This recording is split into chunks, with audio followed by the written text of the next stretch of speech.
UDOT is proud to announce the winners of the 2022 Enhance Award for Adaptive Innovation. Finalists for this award exhibit ingenuity in the way they adapt or adopt processes, tools, or technologies. My name is Mike Mays. I work at the IMT Light Duty Shop. I'm the supervisor.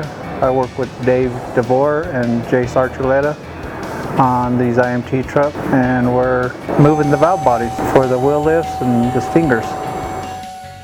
Okay, this is the valve body that operates the wheel lift, which brings this down, extends it out, and we've got forks here that go around and grab the tires of the cars when they're on the side of the road. Wintertime, when there's a lot of snow and ice and gunk that gets caught right here, it corrodes everything.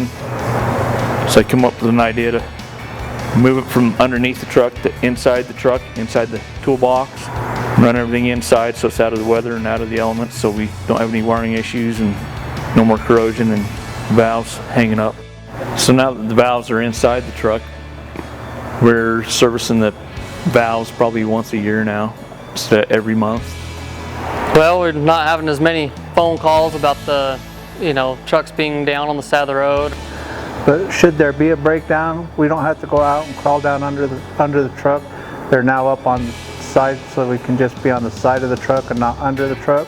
Keeps us out of traffic's way a little bit better. It's made it a lot safer for them, so that way they're not having the problems with these stingers on the side of the road with cars whizzing right by them during rush hour. If they're hooking up to a car, they can get hooked up and get off the road as safely and as fast as they possibly can out of harm's way. UDOT congratulates Mike, David, and Jace of the IMT Shop and Ben Kelly, statewide IMT Manager, winners of the 2022 Enhance Award for Adaptive Innovation. Their innovative efforts to reduce wheel lift maintenance saves money and improves safety for mechanics, IMT, and the traveling public.